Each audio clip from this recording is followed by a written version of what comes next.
إن الحمد لله نحمده ونستعينه ونستغفره ونعوذ بالله من شرور أنفسنا ومن سيئات أعمالنا من يهده الله فلا مضل له ومن يضلل فلا هادي له وأشهد أن لا إله إلا الله وحده لا شريك له وأشهد أن محمدا عبده ورسوله يا أيها الذين آمنوا اتقوا الله حق تقاته ولا تموتن إلا وأنتم مسلمون يا أيها الناس اتقوا ربكم الذي خلقكم من نفس واحدة وخلق منها زوجها وبث منهما رجالا كثيرا ونساء واتقوا الله الذي تساءلون به والأرحام إن الله كان عليكم رقيبا يا أيها الذين آمنوا اتقوا الله وقولوا قولا سديدا يصلح لكم أعمالكم ويغفر لكم ذنوبكم ومن يطع الله ورسوله فقد فاز فوزا عظيما أما بعد فإن أصدق الحديث كتاب الله وخير الهدي هدي محمد وشر الأمور محدثاتها وكل محدثة بدعة. السلام عليكم ورحمة الله وبركاته. وقال من قبل السلام amatendo amalungi amajivuga wakitiibwa Allah subhanahu wa ta'ala tumusaba sasa kwenye emirembe gye ku mbaka Muhammadi sallallahu alayhi wa sallama n'abantu b'enjuye ne basahaba be na buli yenna anaatambula ku buufa bwe paka ku nnaku olw'enkomerero. naye kuutira namwe mbakuutya oluganda okubeera nga tutya Allah subhanahu wa ta'ala, okumutya kukubeera nga tukola byeragira n'okubeera nga tuleka ebyo byaziiza. bwe tukola Allah byeragira netubituukiriza okusinziira ng'obusobozi Allah baba atuwadde, netwewala ebyo byaziiza, tuba tumugobe, tuba tumutidde subhanahu wa ta'ala. mu byalagira yatulagira okubeera nga tugondera omubaka Muhammadi sallallahu alayhi wa sallam, era natulagira okubeera nga tugoberera omubaka Muhammadi sallallahu alayhi wa sallama n'okubeera nga tumufuula ekyokulabirako ekirungi gye tuli. Oluganda abasiraamu, omutagenda kubeera ku ddiini bulungi aginywereko agituukirize nga Allah jalla waala bw'agyagala, okujjako ng'agoberedde omubaka Muhammadi sallallahu alayhi wa sallam. twagamba luli kyomumanyi ayitibwa Sahlu bun Abdillah at-Tusturi rahimahullahu ta'ala, yafa mu mwaka gwa 2083. yagamba nga bamubuuzizza ku mateeka g'obusiraamu n'omuntu okubeera ku busiraamu, n'agamba nti abamanyi baayogera ebigambo bingi ku nsonga eyo, faakitharu nobeera nga baayogera bingi ku nsonga eyo, omuntu ddi bwabeera ku busiraamu era abeera atya ku busiraamu. n'agamba naye tusobola obikuŋŋaanyiza mu nsonga bbiri, byonna bye baayogera, omuntu okubeera ku busiraamu abeera atya ku busiraamu, yekwata atya ku busiraamu. n'agamba tubikuŋŋaanyiza mu nsonga bbiri. n'asoma aya egamba wama ataakum rasulu fakhudhuuhu wama nahaakum anhu fantahu. yagamba nti aya eyo, ensonga ezo bbiri bw'obanga ozikutte, omuntu aba azikutte n'azyekwatako, aba agenda kubeera ku busiraamu abuwangaalireko, abubeereko, kubanga Allah yagamba nti wama ataakum rasulu fakhudhuuhu, kyekisooka. buli kyonna omubaka kyeyabawa nga bajjidde nakyo fakhudhuuhu mukikwate temukireka. olwokukwata kyonna omubaka wa sallama kyeyasomesa n'okibeerako oba oli ku busiraamu byonna byeyasomesa Qur'an Karim yakkakuye era nga yaginyonnyola basahaba ng'aginyonnyola umma. wama nahaakum anhu fantahu kyeyabaziiza omubaka mubeere nga mukireka. buli woleka omubaka wa sallama bye yaziiza byonna oba wekutte ku busiraamu. nekyo tuba twagala okubeera ku busiraamu nga tugamba tukwate ensonga ezo bbiri. buli kyonna omubaka kyajja nakyo mu mateeka ga Allah subhanahu wa ta'ala byeyatusomesa tukole bukozi, byeyatuziiza byonna tubyewale. n'agamba nti ate n'ebyo bibiri nebikuŋŋanya mu nsonga emu. Allah yagamba man yuti'u rasula faqad ataa allaha, oyo yenna anaagondera omubaka butereevu aba agondedde Allah subhanahu wa ta'ala. bw'ogondera omubaka Muhammadi sallallahu alayhi wasallama mu ebyo byalagira oba ogondedde omutonzi Allahu subhanahu wa ta'ala. era bw'omujeemera bwekitibwe kiri. n'olwekyo tugondere nabbi sallallahu alayhi wasallam. nabbi ow'ekitiibwa si kumugonda mu bigambo, tumugonde mu bigambo. nabbi tumwogereko naye nga byeyalagira tetubikola. ekyo si kituufu. tugambe nabbi sallallahu alayhi wasallam byeyayogera tubyogere nga bwe tugamba okubyogera, ate tumugondere tuteeke mu nkola yatugamba okubeera nga tukola. n'ekyo baganda bange mu budde buno biirini subhanahu wa ta'ala tugenda kulabayo ensonga nga 10 zokka mwezi ezagibwa kuwa ekitiibwa omubaka Muhammadi sallallahu alayhi wasallam.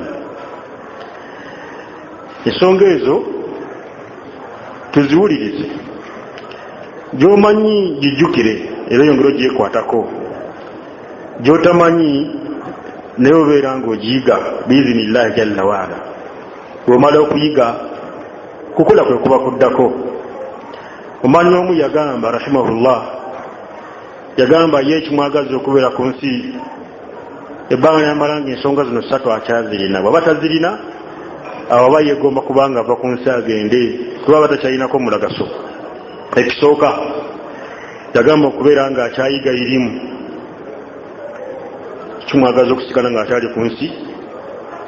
ekyokubiri okubeera nga irimu gyayize akyagikolerako, kimwagaza okusigala nga akyali ku nsi. ekyokusatu okubeera nga irimu gyayize n'agikolerako ate agituusa ku banne abasigadde. ensonga 3 agamba zimwagaza okubeera nga akyali ku nsi: irimu kubeera nga aginoonya, n'okubeera nga agikolerako, n'okubeera nga agituusa ku basigadde. omuntu atanoonya irimu alikuuzibwa amaanyi. enjawulo wakati we n'ensolo tewali, kubanga ensolo yo weeri kigiwoomedde kyerya, obwagazi bwayo bweyagadde bwebumaliriza. mu mbeera zonna terina irimu, n'atayagala kunoonya kumanya, alikuuzibwa amaanyi. ate n'oyo amanyi nga takola byamanyi, oyo naye ate alikuuzibwa amaanyi. kubanga Ibn Taymiyyah rahimahullah yagamba nti amanyi naye nga takola byamanyi huwa aljahilu haqiqatan. ye aljahilu alhaqiqi yeyo yennyini atamanyidde ddala. yoyo amanyi naye nga agamba nze ekyo mbadde nkimanyi naye nga tekikolebwa. ekyo nakisoma dda myaka giyisiwo. ekyo tukimanyi ffenna bulijjo wano naye nga tekikolebwa. bw'olabanga kyomanyi tokikola tomanyi. omanyi nti olina kuliisa ddyo n'oliisa kkono tomanyi. manyi nti olina kwebakira ku ddyo obakira ku kkono tomanyi. manyi nti olina okusoma bisimillah ng'ojjemu olugoye togisoma tomanyi. manyi nti olina okusoma bisimillah ng'oyingira waka togisoma tomanyi. manyi nti olina okusaala akabbiri ng'oyingira waka togisaala tomanyi. omanyi nti witiri okugisaala togisaala tomanyi, kubanga tokola byokolaki byomanyi musiba gwa maani. Omanyi omu yagamba nti buli wobeera nga omanyi naye nga tokola byomanyi, enjawulo n'endogoyi tewali, kubanga endogoyi yeetikka ebitabo, yeetikka emigugu, yeetikka ensonga zonna ezaalibadde zigiwa okumanya naye temanyi. Kanaawo yeetisse irimu ekugamba kukola, irimu ekugamba kukola byomanyi naye tebikola, tabbu y'amaanyi. Ekirala oma okubanga otegedde si kati abadde atugamba wano okubeera nga otuusa ku bakoze eki ku balala, kyalo omutuuseeko, omwana omutuuseeko, mukwano gwe mutegeeze, beera nga otuusa ku balala mukuba ekisinga okubeera eddungi. Baganda bange Abasiraamu,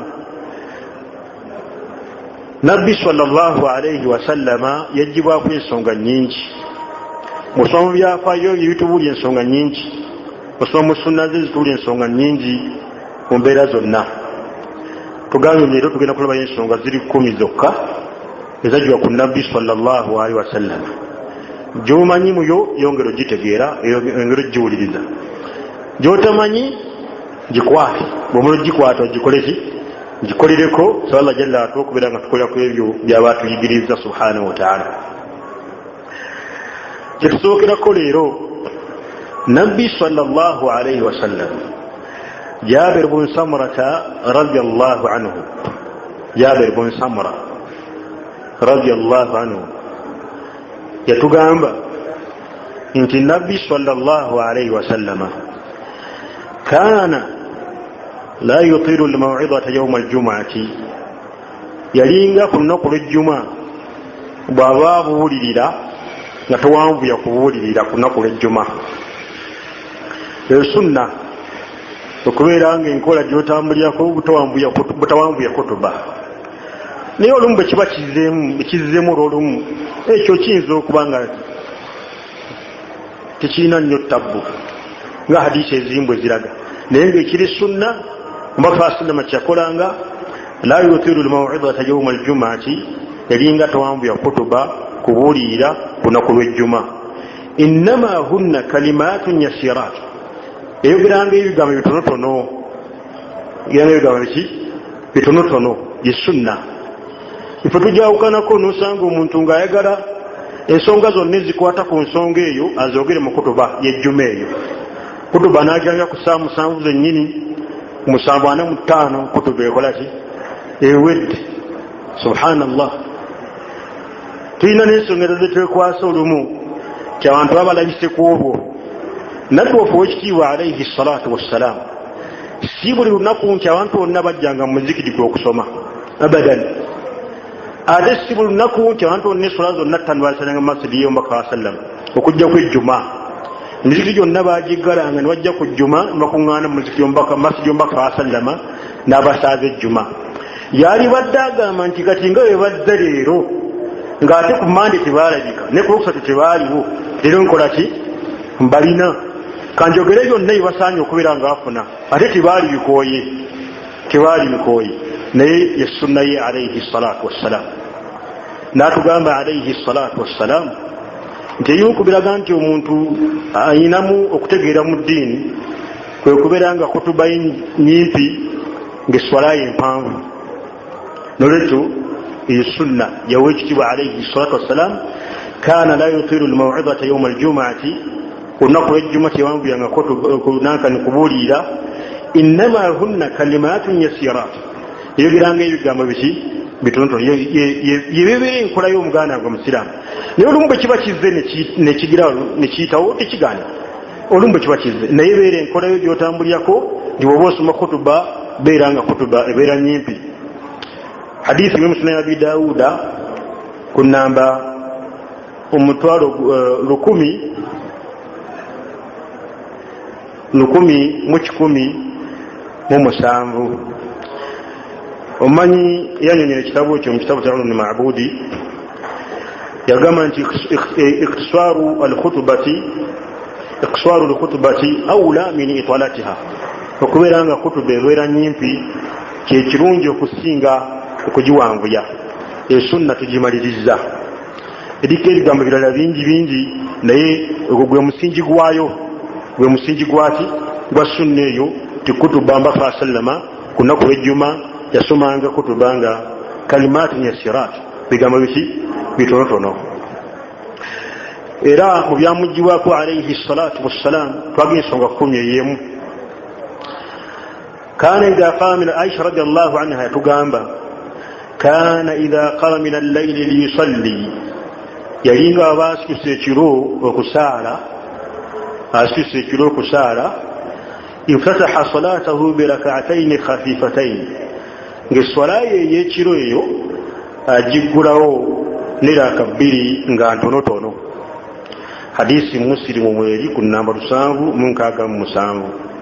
wabula ate waamara bidhali yatulagira ntulagira mu hadisi Abu Hurairah radiyallahu anhu eri musnad Imam Ahmad ku namba 776 n'ennamba endala.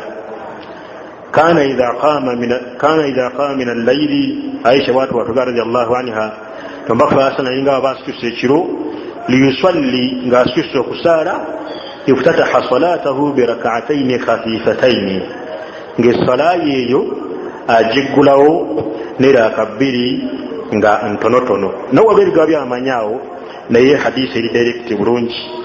era Aisha radiyallahu anha Abu Hurairah radiyallahu anhu yatugamba tombaka asilima tulagira ensonga eyo naga idha qama ahadukum min al-layli yusalli muko wabanga asikuse ekiro kubeera nga asaala walyafatihu salatahu eswala yaberenga ajiggulawo birak'atayn khafifatayn n'eraka 2 nga ntonotono.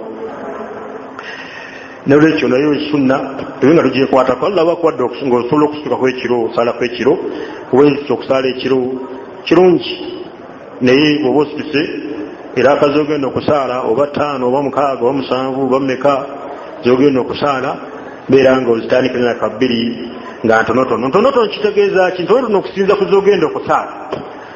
oyinza okubanga ogenda kusoma juzu namba ogikube kuwali, oyinza okuba ogenda kusoma Qur'an enamba, oyinza okuba omanyi kyogenda okusaala naye kusinza ku kyogenda okusaala zino esooka zibeki ziyinza okubanga ntonotono naye nga zino esooka ogenda kusomamu buli raka osome empapula 2 eziddako osome empapula 5 kati oba ositusa ekiro sunna okubeera nga era swala y'ekiro ganiraka 2 nga ntonotono. zensonga 2. ensonga endala gyanga tulabe leero mwezi zajjwa ku mbaka Muhammadi sallallahu alayhi wa alihi wa sallama yalinga Abdullahi Jabir ibn Abdullah radiyallahu anhuma yagamba nti mbaka sallama kana idha sa'ada al-minbara sallama yalinga wabalinye mimbali Ijumaa zokusoma kutuba wano wanya mimbali sallama ng'akola ki atola salamu mimbali kino ekituuti kino ng'atola ki salamu eno ya mimbali zene ennyumba eno ebeera mu maaso gwa masjidi gyebayita mihrab naye eno gyebayitani mimbali yombaka sallama yali y'amadaala 3 naye nga babaali mimbali ly'eddaala lyokusatu kwakola ki kwatuula eriyitibwa mustarah bwetyo bwe bayita abamanyi abamu mu hadisi ezimu. kati bwalinyanga mimbali sallama ng'atola ki salaamu nabbi sallallahu alayhi wasallam. bwatu batugamba sahaba ayitibwa Jabir ibn Abdullah radiyallahu anhuma hadisi muri Sunan Ibn Majah ku namba 1019. nolwekyo kimanyi nti okukola salaamu ng'olinye mimbali sunna ya nabbi sallallahu alayhi wa alihi wasallam. ogenza okusomesa abantu Juma, ogenza okusoma kutuba, bwalinya mimbali kyuka abantu bawe salaamu mwakuba wa salaamu tuula naye nga sunna kuba wa salaamu. era mu byamugibwako omubaka Muhammadi sallama ekyo ekyokuna twagire tugenda kulaba ebintu 10 byokka tugende. kana yajlisu idha sa'ada al-minbar yalinga bw'aba alinnye mimbali alinnye ki mimbali yajlisu ng'atuula ng'akola ki ng'atuula hatta yafuriga almuadhinu mpaka ng'omwaziinyi amaliriza okwaziina. Mwenna mumanyi booluganda abasiraamu nti imaamu bw'atuula wano agenda okusoma kutuba omwaziinyi akola ki? Ayaziina. Kati Abdullah bun Umar atugambye Tumaka sallam kaana yajlisu yalinga atuula idha su'ada al-minbara yabanga alinye ki mimbari hatta yafriga al-muadhdhinu mpaka ng'omwaziinyi amaliriza okwaziina. Maliza okulaki okwaziina. Thumma yaqum oluvannyuma ng'asituka fayakhtubu n'asoma kutuba n'abuulirira abati abasiraamu. Kutuba kuwulira abasiraamu bati Allah batya omuliro basuubire ejjana babeere ku ddiini ekiyitibwa kutuba. Okutegeeza eyi kutuba. Kutuba tekitegeeza kumala kufuna digiri mu ddiini, kumala kufuna certificate, kumala kufuna mpapula nnyingi. Wala kutuba kuwulira abantu bati Allah basuubire ejjana batya omuliro obeere ku Allah jalla waala. Kutuba ekoze eki oba ogimaliriza. Tekitegeeza nawe kati ofuuse kafiibu ogenda okwata emimbali naye nga kutuba weetyo. Fayakutubu n'asoma kutuba. Thumma yajlisu fala yatakallam oluvannyuma ng'atuula fala yatakallam nga talina kyakola ki kyayogera.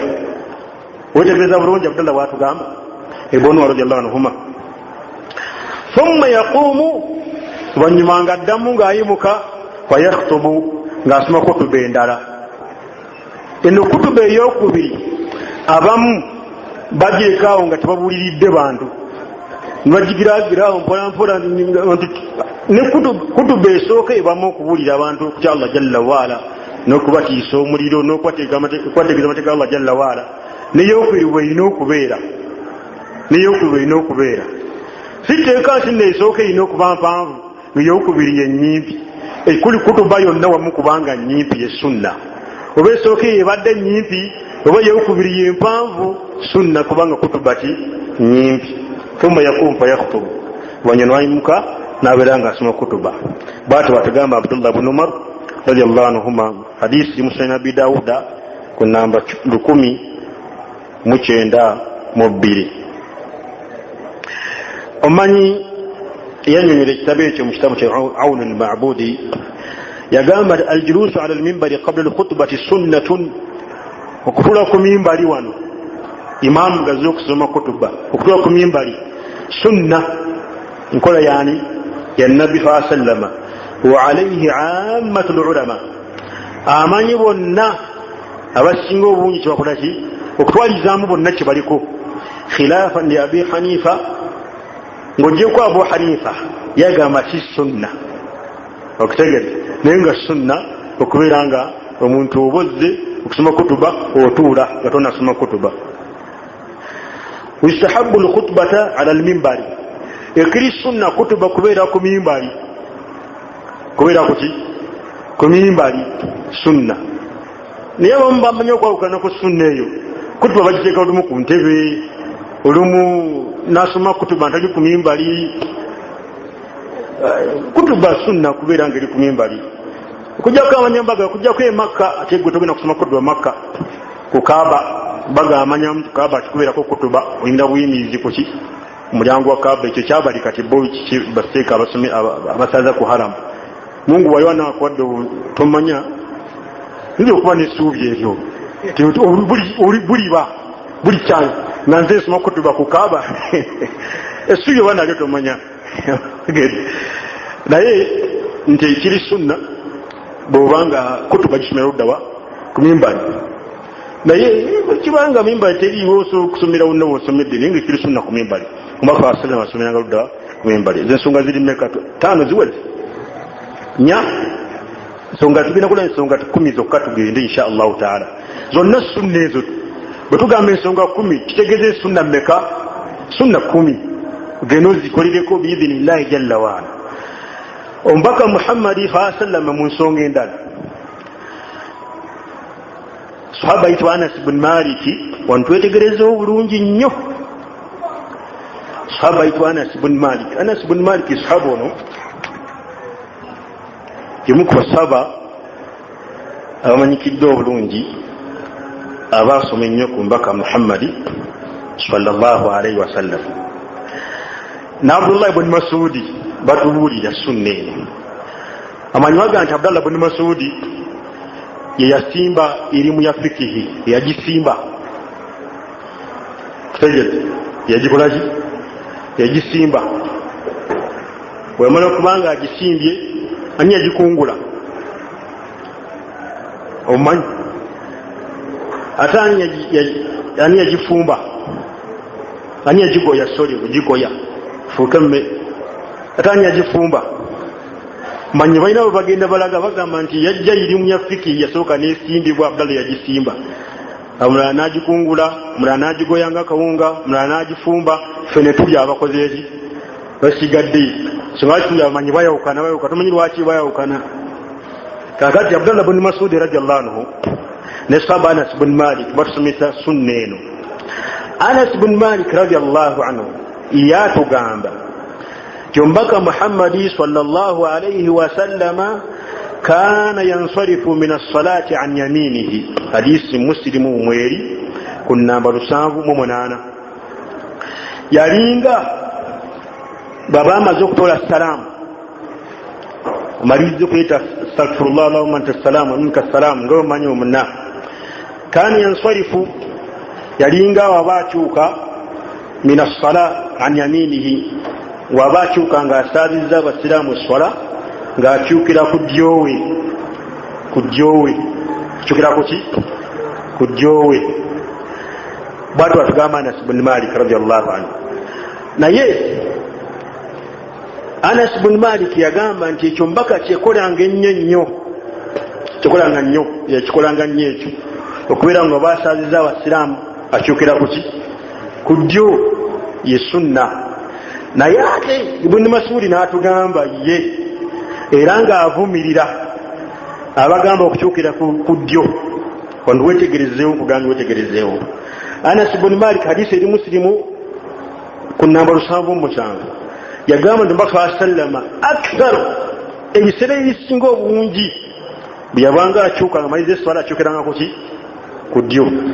Ate Abdullah ibn Mas'ud era Muslimu mwennyini n'abalala ku namba 707 ya Anas ibn Malik 708 Ibn Mas'ud 707 ne Sunan Abi Dawud ku namba 10:42 yena avumirira abagamba okukyukira ku ddyo n'agamba sunna kukyukira kuki ku kkono. Bombi tikulina omu alimba ate kwonna tikulina omu avumiridde munne. Naye Abdullah ibn Mas'ud kyeyali avumirira be bantu abagamba nti kyatteeka okukyukira ku ddyo. Abo bagamba nti bakyamu si kyatteeka lina okukyukira kuki ku ddyo, wabula kiri sunna okukyukira ku ddyo ebiseera ebisinga obungi. Nekkono kiri sunna olumu naddala bwebanga obwetaavu buli kuki buli ku kkono bakategerekeza. Kati oba osaala otunde mu kibula assalamu alaikum warahmatullah assalamu alaikum warahmatullah astaghfirullah allahumma anta salamu minka salamu. Kati ogenda kukyuka kyukira kuki ku ddyo emirundi egisinga obungi. Naye era olumu kyukira kuki ku kkono, zombi sunna. Omanyi Ibn Taymiyyah rahimahullah ne Sheikh Muhammad bin Salih al-Usaymin rahimahullah batugamba Ibn Taymiyyah 728 we yafiira, Usaymin 1021 yakafa. Allah abasasire bonna n'amanya abasigadde. Atugamba nti Muhammad sallama ensonga gyekola mu mbeera ey'okugiwaanyisa ng'agikoze mu mbeera gikola ki ey'okugiwaanyisa, naffe tugikola tugiwaanyisa. Ate era bwe kirina okubeera, kubanga bwe tukolako embeera emu yokka ntewerako eyo emu, eno embeera endala eba egenda kubula ebe mu bantu. Kino n'okutuuka ekiseera eyo omuntu n'agikola wantu n'omulwanyisa n'agamba nti akoze bidaa, okutega azudde mu ddiini. Ibn Mas'ud yagamba nti kaifa antum mulibeera mukyammwe idha labistum fitna, bwe mubeera nga muli mu kikemu mukyambadde omutaakulyemu ekyo n'omukadde akadire ku ekyo kifuuke nga yeddiini nga singa kituuka ekisaana ekikyusibwa abantu baga nti eddiini kazi ekoze eki evuddewo kakirina okubeera nga omubaka kyeyakola nga akiwanyisa tukisome era naffe tukiwanyisa tukikole era tukola ti tukiwanyisa omuntu abeere nga akola obeere nga okyukira ku ddyo ate okyuke ne kuki ne ku kkono lwaki waali onge omubaka yabikola ki yabikola sallallahu alaihi wa alihi wasallam hadisi hizo zombi hadisi ya Abdullah nakani Anas bin Maliki tugambe muri Sahih Muslim n'abalala Sahih Muslim ku namba 78 ati Abdullah bin Masudi Muslim era 77 ne Musonya Abi Dawuda ku namba 10 mwana mubiri era uyamujiwako mbaka Muhammad sallallahu alaihi wasallam yakum ekyakumeka tuweza mukaaga tugenda ku mukaaga era mbyamujiwako alayhi salatu wassalam Thawban radiyallahu anhu yagamba hadisi mwiri Muslim ku namba 15 mulwenda mu 10 Thawban ombaka sallam naballa bajogera ne twogera tuze nono omuyeka nasha radiyallahu anhu yayogera nabalala naye Thawban yagamba hadisi Muslim namba 15 mulwenda mu 10 ombaka sallam kana idha nsarafa min salatihi yalinga baba amalizo kola salamu mu swalaye istaghfara Allah thalatha ngagamba astaghfirullah nundi emeka isat astaghfirullah nundi isat thumma qala والبنيما قام اللهم أنت السلام اللهم أنت السلام سلام فايوغران تقام لي اسم من أسماء الله مبكى بيقولك لن يمن يغاني قال الله سبحانه وتعالى أوتيتمو أي تقام تنيوك واتلا الله يشتوى اللهم أنت السلام أي الله قومي ومنك السلام تباركت يا ذا الجلال والإكرام واتم بكو يوغران وإليك يعود السلام اتشندا اتشباتشونغرا ما باغلو كونغرا الدين abaogera abawulyanga eddiini teyajjula era nga nombakati yatuuse ebimu kyobakikolaki obakiyongeramu fahina rabbana bisalam wadikina janati kadari salam era nakyo bakiyongeramu abaagala okwongera mu ddiini abaluganda abasiraamu gana amateeka asatu omanyi bagatugamba tugekwateko biizinillahi jalla wa amateeka gano ameka asatu amanyi batugamba tugekwateko biizinillahi subhanahu wa ta'ala etteeka erisooka إن الله أكمل الدين الله سبحانه وتعالى الدين يجيكولاتي يجيجوزا وأتم النعمة على المسلمين سيغا تشوفوا السلام لبانغا تيجا تيجوزا كوبا السلام نولو تري كونغرا مدين أتري كولاتي تيكا ديكوات الدين ينزجوف يوم السلام تري كونغرا تري كيدزام تشوكوبي تيكا ديوكوبي باتو غانتو بكفا سلم بلغ الرسالة وبك يوتوسا nga Allah byawomusaako era nga Allah bwayagala kino kyobeera ngo kikwata terina kamu kyalekayo ng'olaba n'eri emmanju ayigiriza ng'egye tugenda emmanju n'okuvaayo nayigiriza buli ensonga yonna n'abatali basiraamu ne bagamba ddala kituufu Muhammad yasomesa buli nsonga Ayudaaya bagamba basaba nabagamba hadisi ya Salman Faris bamugamba nti mmwe basiramu mwe allamakum nabiyukum nabbi wammwe yabayigiriza kulla shay'in buli kintu kyonna abo si basiraamu beboogera ekigambo ekyo naye osanga ffe abasiraamu omulimu wagamba nabbi alina byatakola ki byatayigiriza byetagisa okubeera nga bateeka mu ddiini kati nga buruda nga talakaini nga taaliiri nga mawuledi nga koleji n'emikolo koleji simanya amadda ga mbogo simanya amadda ga gundi simanye golamaganna mugongo yombaka sallallahu alaihi wasallam tiyebisomesa yali ayisobola okubeera nga abisomesa oluganda abakkiriza ekyokusatu nsonga eyokusatu tubeere nga tukimanya basahaba batuusa eddiini ng'omubaka yagikolaki yagibasomesa ate baaliwo nga obubaka bukka ku mbaka sallam era bye basinga okutegeera obubaka ku mbaka saa sallam wetusinga n'okwagala ekirungi ekikwatagana n'okusinza Allah n'okufuna ejjana n'okufuna obulungi batusinga okyagala nolwekyo law kaana khairan kyoyagala okukola singa kyali kirungi lasabaquuna ilayhi bali babadde bakisooka kyoyagala okukola ofunemu empeera wa Allah singa kyali kirungi basoba bali badde okulaki bakisooka nolwekyo tunaggoberera bugoberezi kyebaaliko Huzaifa yatugamba nti nno kullu ibadatin buli ibada yonna lan yataabadu biha ashabu rasulillah osoba mbaka basalama tebagikola fala tataabadu biha mwe temugezane mugikola temukola ki temugikola kuba bali bebatusooka ku bulungi era buli kalungi konna bakatukola ki bakatusooka ate eri kalungi ketugenda kutukako kebataatukako singa omuntu avaayo n'agamba tekisoboka ffe oba abalala bonna okutuka ku bulungi mu ddiini basabayo bataatukako aba wakanyiza Qur'ani nawakanya omubaka Muhammadi alayhi salatu wassalam omubaka saa sallama yatukakasa mu bigambo byali mu kubuusabuusa nti bali khairu annas ne basinga abantu bonna obuki obulungi tegeeza kuba ne basinga abantu bonna obulungi ate nga olina bagenda okujja atuke okulungi bataakolaki batatuka tisoboka kanolwekyo byokwongeramu wailaika yarudu salam wahina rabbana bisalam wadekena jandaka kadara salam ekyo bigambo bizuule abyogera tafuna mpeera afuna ofunye musango funa musango tofuna mumpeera wekubongola nga kanyumyenyumye ng'omumanyi omuyaga nti kullu bid'ati alaiha zina buli bid'a yonna ebako akati akazigo akaginyiriza kabiiki kati awo akwemula ebyo bigambo kusaba Allah gamba nti allahumma anta salam wa minka salam tabarakta ya dha aljalali wal ikram twongera okwetegereza walidi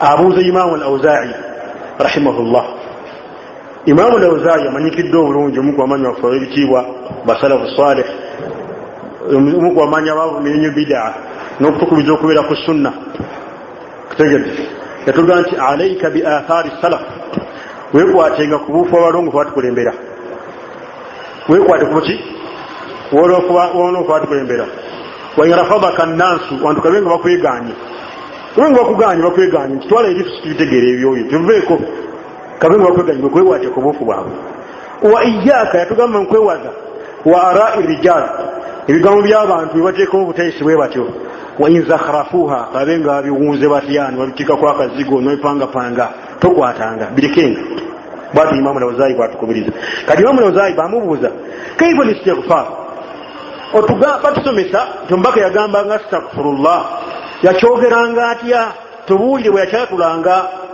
wuliriza bwe yagamba qala yagamba taqulu gamba astaghfirullah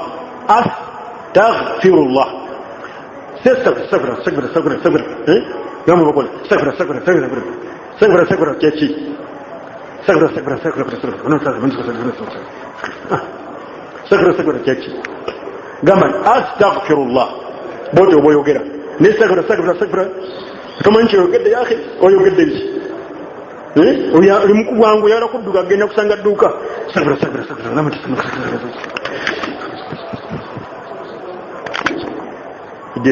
ebadde ndi musala egonje odduka oguwe erimu kuli ezimu Allah yitalina kyetaaga mu bigambo bye talina kyetaaga mu bigambo bye guli mu kweryaza amaanyi gugamba astaghfirullah Allah tajja kubikuwa mu mpeera talina kyagenda kukendeera tula wansi oyogera astaghfirullah nga imamu bwatugamba imamu al-Awzaa'i rahimahullah yagamba taqulu gamba astaghfirullah bwatu yagamba bwoyogera ensonga yakomeko tulabye yakutaano mukaaga tugenda kuyamusanvu wage tugenda kulaba ensonga 10 zokka biidhini subhanahu wa ta'ala. Aisha radhiallahu anha yatugamba hadisi mweri Bukhari n'abalala ku namba 626 n'abalala bajogera omubaka sallama kana idha salla yalinga waba sadde raka'atay al-fajri erake bbiri ez'okumakya katonna sala fajiri oza mwezi manyi mweneziraka gwe ziseeko bofiiridde obulungi bungi asadde gwe mugagga asinga bonna osinga abo bagagga buwulira aba Bill Gates baani babinojjolo abalina sente nnyingi obasinga kubanga omubaka sallallahu alaihi wasallam agamba raka'atay al-fajr era kebbiri z'osaala nga tonnagenda kusaala swala ya fajiri khayrun nungi min ad-dunya okusinga eddunya yonna omanyi gyebali gyekoma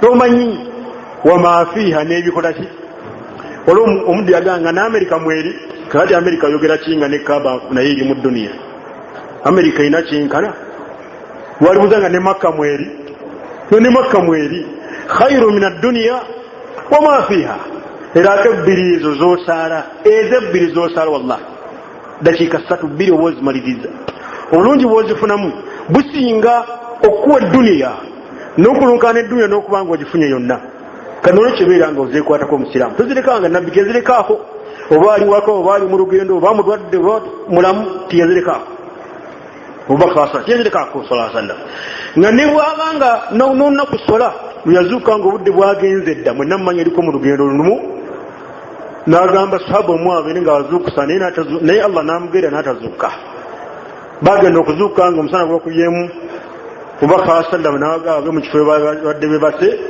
nibaseseetuka n'agamba Bilali n'aziina bamugamba n'asalalako ezo 2 n'asalalako ezo meka 2 saba n'amugamba baka wa Allah n'enjuba yasedda enjuba yakoze eki yasedda mbaka n'amugamba nti amalaka fiya uswa owaye tosobola kunfuna kyakulabirako kugamba ombaka oba akoze ate lwaki okyabuuza kola bukozi okitegere amalaka fiya uswa tosobola kunfuna kyakulabirako kale bakezi omuganda tozirekanga oba ozukusa obudde bugenze baki beera nga ozisaala bagamba n'okuziriwa ziriibwa tuza okuba obuzukusa ejjama etuuse tosobola obudde tebukusa n'ogenda nosanga ejjama omaliza ejjama nebeera nga ozikolaki twazirabwa naye yalinga idha salla rak'atay al-fajr yalinga bakasana abasadde rakeeze beza qabla fajiri ittaja'a ala shaqqihi al-aymani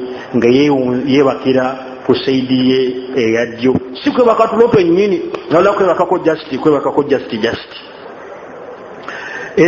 gamo bijao manyam natea kibiki naye sunna thabitatu ani nabii sallallahu alaihi wasallam sunni kakafu kwa kumbaka sallama bali imamu ayitibwa an-Nawawi mu kitabo kye mwenna kimumanyi ekyekitiibwa Riyadus Salihina yateeka mu mujango nga gugamba kyomulyango ogulaga indikiri sunna omuntu abasadira akazino 2 okebakira kusaidia ati si nsonga yasadde ekiro bati yasadde ekiro ate kikubirizibwa nannyo bwati wagani Imam Nawawi okaga nsanvu mukago yafiira rahimahullah olwekyo eraka ezo tubeerenga abo tuba tusadde eraka ezo 2 za kabula fajiri sunna okubeera nga bakirako kusaidia ati yaddo si kwebakira ddatulo akwebakamu katono dakiika ntono nnyo sunna si abateekanga Ibn Hazm bwagamba yafa 556 si yateekanga bwagamba kubanga yagamba yateeka ate kwa kulyo singa tukikola agamba subi yosadde tekola ki tetuuka yagamba nti bwakiri okole bwoti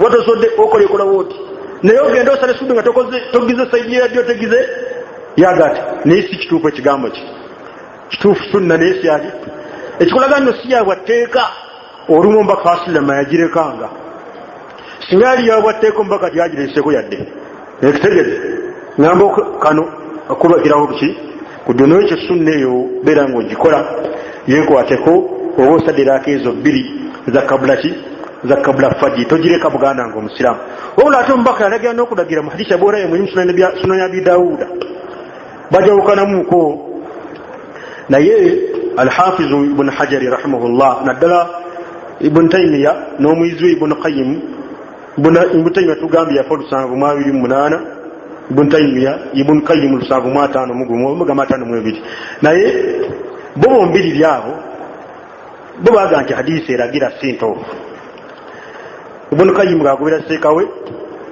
bagamba nti sente ki sintofu naye hadisi ntuufu al-Hafidh Ibn Hajar rahimahullah taaqabahu yagamba nti nedda Ibn Taymiya hadisi eno ntuufu tegedde takum bihi al-hujja yesembisibwa الحافظ مهدي فلسألونانا mwatano mugu yafira ye rahimahullah yagamba nti Ibn Taymiyyah n'omuyiziwe bakola nsiyo gandi hadisi ntuufu Muhammad ibn Ali Shawkani agituusa Ahmad Shakir n'agituusa Nasiruddin Albani rahimahullah n'agituusa n'abala Imam Ibn Khuzaymah rahimahullah mu kitabu Sahih agiteekamu kati hadisi ntuufu eragira ntuufu okulagira okubeera nga Nasiruddin Albani rahimahullah yannyonnyola ensonga bamugibisi Ibn Taymiyyah kuyasinzira oganda hadisi ntuufu nalaga ati n'ensonga kuyasinzira si ntuufu kituufu hadisi ntuufu eragira okubeera nga omuntu bw'omaliriza kusala yakezo bbiri olekera okusaidia ati eyaddyo si kono ddyo abakola emye kati awo togamba alinja kukola ki yakuddira kono eyo ensonga yakumeka yamusanvu ensonga endala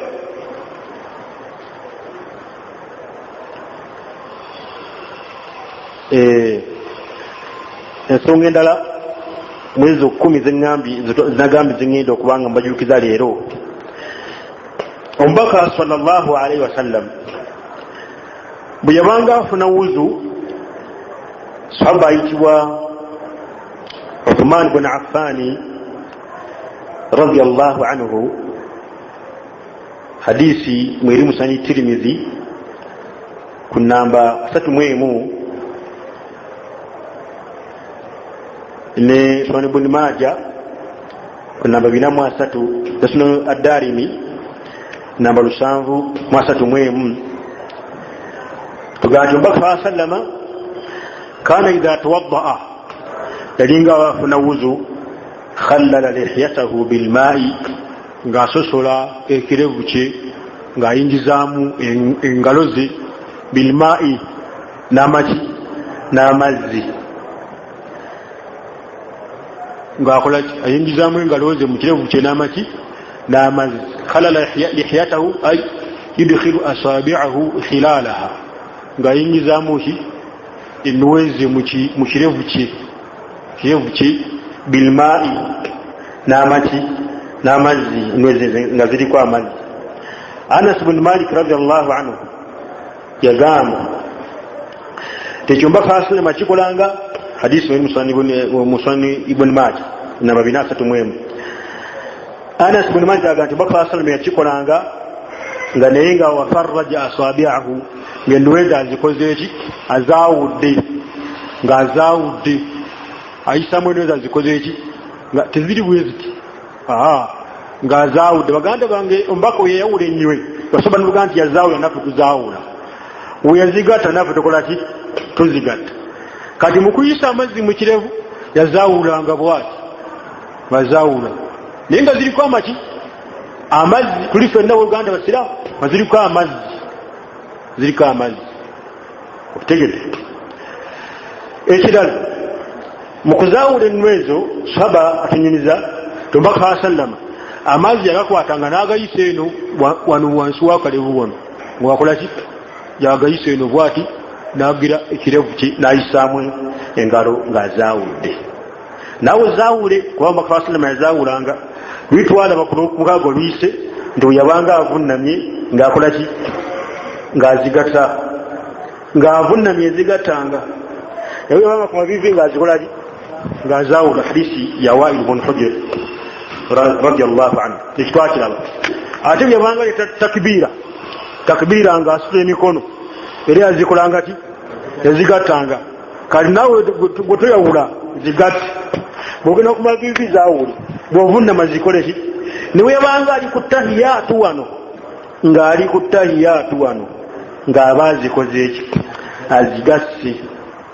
ng'azigasse gobeera omubaka sallama buli wokola ibada ng'ogobera sunna ozeekwatako ibada eyogera okubeera n'empeera okusinga omuntu gy'akoze bw'atyo tekakola bukozi kola buli lwaki ozigatta kubanga omubaka yazigatta lwaki ozaawudde omubaka yazikola ki yazaawula otuba tuli mu bufu bwe alayhi salatu wassalam basala buswali batugamba nekyo kyetagisiza nga okwetakula olina kumala kumanya omubaka yasomesa ki okwetakula mala kunoonya so nga twali bujulizi nti omubaka tugaa twetakule bwe tuti okutegedde niwe bagamba kulaga nekyo kyetagisiza male kufuna hadisi male kufuna buufu wa mbaka mukwetakula so male kufuna mbaka kwetakula eti bwe tuti bawuti kati ate butya bino mbaka byasomesa esolo mbaka yagisomesa nga sallu kama ra'aytumuni usalli uzu yagifuna butya kati bumala kafuna nga gwokoze eki nga bwolabye oyidde yidde dusogenzi sunna gyendi mukujjukiza takhriru lihya kusula ki eyakisalako gwe Mungu agenda kubonereza sigenzi nkwingiza omuliro wakola omusango kyentegeeza sawalla kusaasire nafe atusaasire abaganda bange abasiraamu tosalako kirevu omusiraamu nabbi wasallama yakugaana omusajja okusalako ekirevu ekyo n'omu akimanya bulungi naye n'omu atakimanyi kujjako abeebuzaabuuza naga nti kale nesekagundi kale yagamba nabbi yagamba ate ogamba sekaguni yagamba yabalokenkanyakanya nabbi naseeka obeera okusinga seeka ku nabbi yagamba kale hadisi nabbi yagamba naye nesekagundi yatugamba akati nekibaki oluvanyuma nabbi yagamba omusajja olikekozi kirivu likeko ekirivu tosalako kirevu nakati gwe yasalako ekirevu iyi sunna tolina bwogenda gikola basalafu swalihi beegombanga beegombanga okubeera n'ekirevu nekiba kigula na ssente wakira kigule na ssente naye ngaekirevu akiina nze naawe tuwaayo ssente alisalamu alhamdulillah gwasalawo waayo ssente lwaki waayo ssente bakisaleku notikalamubi nomuluba wali mukamira kali akaera mu saluuni yongeramu ogiramu wano kibulamu kanawe ubadde ki ssente zengenda okusasula kimaliyeko ddala audhu billah okimaddeeku yakolwanyuma okola otyo nabbi yakugaana okusalako ekirevu omusiraamu lekako ekirevu kino Aisha radiyallahu anha yali akyogerako n'agamba nti Allah jalla wala abasajja yatuwunda n'ekirevu manyi bagamba nti ekirevu junatu rijaali yengabo yaffe abasajja Allah gyatuwa ngabo manyi banyonyola bagamba ngabo ekibiseera bisinga nti omuntu aba ayina n'ekirevu ekirevu kino kimutangira okugwa mu bikyamu bino ebitasaana era omuntu bwakikola nawe omusajja n'ekirevu n'essunna eno yonna mazima naokola bino era naye wekirevu alina watuuka nalabanga kirevu tekisaana kolaki tekisaana kuyingirawo kirevu abalala nibagamba nti kinatu rijaali n'amaanyi g'ekisajja okitegeze abasere ekirevu amaanyi g'ekisajja gabakolaki naam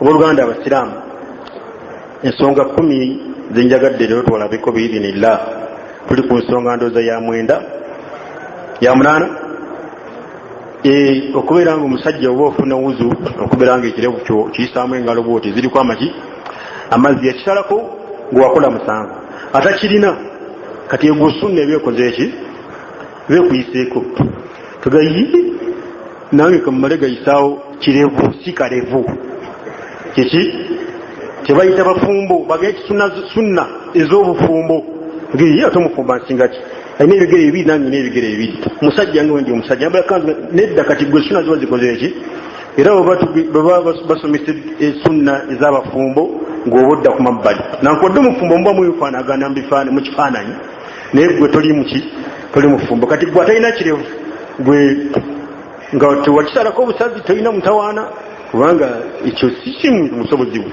naye yasalako ekirevu oluganda omusiraamu wakola kikyamu nabbi sallallahu tugaana okusalako ekirevu nabatali basiraamu yabagaana bwolaba batali basiraamu abagaana ate bukyaffe kiki tosalako ekirevu kakati sunna ewetu bwegamba Hassan bun Bilal yagamba raitu Ammar bun Yasiri tawaddaa nalaba Ammar bun Yasiri tawaddaa bweyafuna wuzu fakhallala lihiyatahu nabeera nga ayise engalo ze mu kirevu kye Ammar bun Yasiri fakultu lahu nemugamba atukhalil lihiyataka nga oyise engalo mu kirevu oyise engalo mu kirevu amubuuza wano nga tuyimiddewo katono Imaamu Az-Zahabi rahimahullahu taala yagamba yambaghi lilmuhaddith omuntu omusomesa wa hadisi omumanyi wa hadisi aligeze bajja abamanyi ba hadisi omuntu yenna amanyi sunna kimugwanidde anyudhihira sunnata okubeera nga sunna agyolesa eri abatagimanyi abatagimanyi afuna ensonga bbiri esooka bagimuyigeko oba bamuwakanye.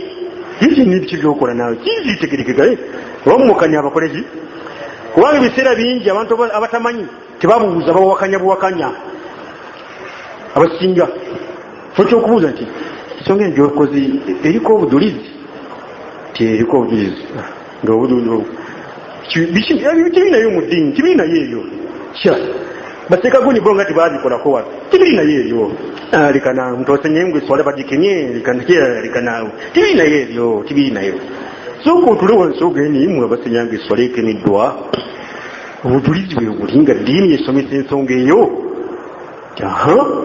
kiwe buli leeta ng'obukuwa bwati naye atayagala mazima yawe ati ayomba buyombi kati atugamba nti sunno ojolesa bakulabireko oba bakoleki bakuwakanye basomese. Kati ono sahaba Ammar bin Yasir yalusa sunna eyo mubatagimanyi kireva akolaki baganda bange wofuna wuzu wali wammanga oba ino gyoli kwata amazzi yisa muki abayina ekirevu abakisalako mwakola omusango abatakirina ekyo Allah abakoze nti esunna eyo bayitako nomubuuza ekirevu oyise engalo mukirevu bwati nokisosola ofuna wuzu. Ammar bin Yasir yagamba bwati wuliriza statement eno ma yamnauni nga kyekiyinza okuŋŋaana olwokuba mmwe temumanyi kiyinza okuŋŋaana ma yamnauni kyekiyinza okuŋŋaana okwayisa sunna eno وقد رأيت رسول الله صلى الله عليه وسلم يخلل لحيته نلو مبكى الله صلى الله عليه وسلم ngaba funa wuzu kirevu kyakikolaki akiyisambwa atyengalo kiyinza okuŋŋaana buli ensonga eyinza okuŋŋaana nga maze okulaba mubaka ati yakola nawe olina okubeera oluganda teri kiyinza kugaana kwolesa mubaka sa salama kyakolaki kyeyasomesa obulungi okubeera nga okitegeeza. eyo ensonga tugiveeko. Ensonga eddiri esembayo enda tunaziraba biizinillah twageddako okukumi leero. Omubaka sa sallama Abdullah ibn Abbas mumanyi mwenna wekitiibwa oyo n'abasigadde bonna allabe nga abasiima yagamba omubaka sa sallama tawaddaa mardatan omubaka yafuna wuzu omulundi gumu ensunna gumu kategeti mulundi kuki gumu. Abdullah ibn Zaidi n'agamba omubaka sa sallama tawaddaa marrataini yafuna wuzu emirundi ebiri bwati Abdullah ibn Zaidi bwagamba eno sunna. Uthman ibn Affan radiyallahu anhu n'agamba omubaka sa sallama tawaddaa thalathan yafuna wuzu emirundi emeka esatu. Kakati wanekeri sunna ejje emirundi gifune nga bwokolaki bwowanyisaamu maaso bikere kisoboka nofuna mirundi emeka ebiri nofuna gumu kisoboka nofuna esatu kisoboka. Omuddu yagamba nti n'ebigere sahaba ayitibwa al-Miqdamu bun Ma'd Yakribi hadisi mu sisatul ahadith as-sahihati ekyomumanyi Nasiruddin al-Albani rahimahullah kunna mabiri nkaga mwemu. Al-Miqdam bun Ma'd Yakribi yagamba radiyallahu anhu omubaka sallama wa ghasala rijlaihi thalathan yanaze ebigere bye thalathan emirundi emeka esatu. Nekyo tukwata kadomola k'amazzi okabuntugule ku bigere kitegete ate nga esunna okubeera nga tetudiibuda amazzi nga tufuna wuzu ekitwakyogerako ddaana bega salafu salihi bo balinga babafunye wuzu nze notalaba amazzi gakulukuse omulimu Imam Ahmad abiri anamukumu yakira rahimahullah nga bwofunye wuzu nze notulaba amazzi bakozeeki gakulukuse bafunye wuzu naye ffe webundugulako amazzi nobanga emmotoka gyaba okunaasa omusajja bakufunye wuzu oba okufunye wuzu mazzi gakulukuse gagenze mpaka eri bakufuna wuzu alhamdulillah wasiwasi olina nene noyira nowulyanga atatukudde nekanzu nogiro ginalizaawo wenyini ofuna wuzu novayo nga olina obukkiriza obwamaanyi so nga shaitaani yekoze eki min sharri waswasi lkhannas alladhi waswisu fi suduri nnas mu kifuba kyo eri mu kuyibwamu wasiwasa. Sheikh Muhammad bin Abdul Wahhab rahimahullah yagaa nti amanyi agamba nti shaitan erina omulere guno guvuzera nga guno guvuzera gwe mufuuwa nga mugenda okulaba simanye kuleni simanye yambalagana simanye ne South Africa simanye nani ebyo nga mugenda okubiraba. Yagamba nti amanyi agamba nti shaitan erina omulere gwe guto guvuzera gwe gutyo eguteeka mu kifuba ky'omuntu nebeera efuwa mu wasiwasa ebeera eyiwa mu wasiwasa nezijja mu kifo nezigenda mu mutima gw'omuntu tobeerawo nga ogenda emanju nomala esawa namba olowooza eri ku ddiini empuyanga gutaweddeyo omusu empuyanga gutaweddeyo nobukabukamu nokulamu nogiragirawo nokamakama nogira shaitaani nkugira nobanga avayo noddayo nobanga yimuka noddawo oli mu kwetukuza ovayo ngaokakasizza wallahi ovayo nga shaitaani ekunywezezza mutuka okufuna wuzi noweyiira nobanga emotoka eri mukunaaba olwo okujja mu swala noda kuba takbira nga teggwa Allahu Allahu Allahu Allahu Allahu akbar alhamdulillah rabbil rahim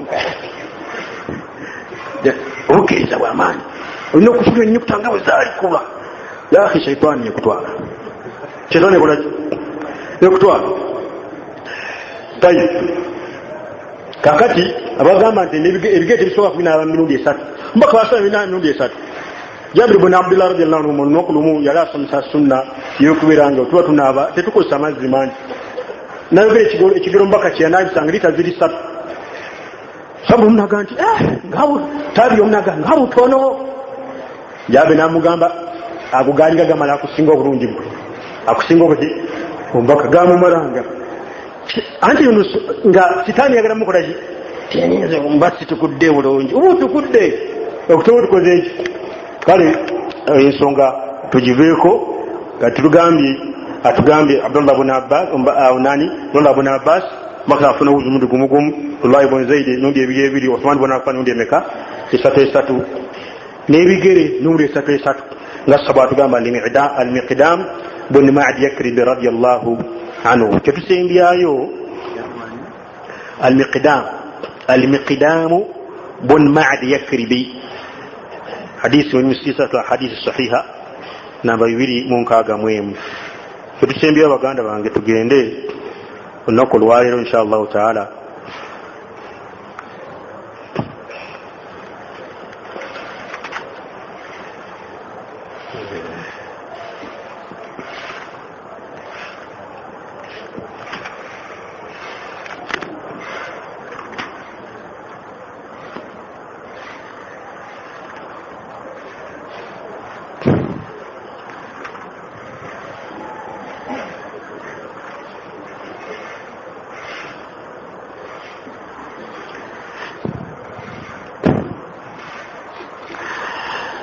mpisa ya mbaka Muhammad sallallahu alaihi wasallam bojikola ogobera mbaka wa sallam ofune mpeera mbaka sallallahu alaihi wasallam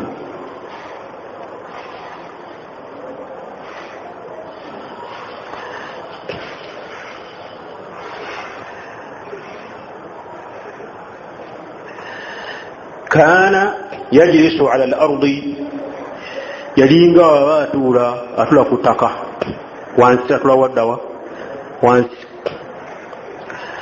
wayakulu ala al-ardi eranga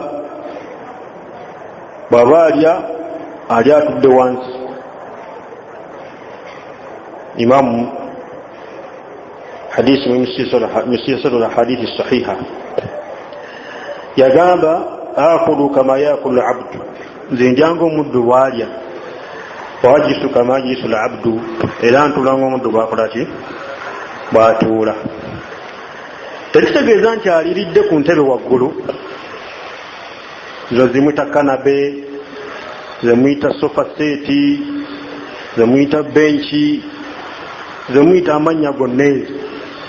Tekitegeeza nti afuna omuki, tekitegeeza nti afuna omusango. Naye aliridde wansi yali ku nkola y'omubaka Muhammadi sallallahu alaihi wasallama.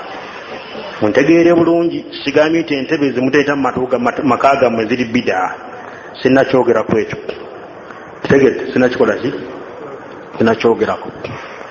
nayogera wano olulala ku nsonga y'ebifaananyi musajja omu n'agamba nabye nti tivi eri haramu esomesanako ku tivi wano era gwakyogera gwe bibyo sogeranako nti tivi eri haramu ekitegete pozi waliwo ne munnaffe yagamba nti nasoma kutuba emu wano somanko kutuba emu kujjako mpozi yali yeebase nga somagiddemu kutuba nsoma bbiri bulijjo naye olwokuba nti nno kutuba eno wano mukutuula musirwawo nnyo nyangu okuvaawo aye nekigambo kirakulu kawuli hatha wastaghfirullah li walakum olumu ntera obutakikola ki obutakyogera ndowooza yalowooza nti kati kutuba emu yokka gyenkozeeyo kati nabanga abitabisaawo naye nga sisoma ku kutuba emu nasoma kutuba bbiri kati omubaka wa sallam atulanga wansi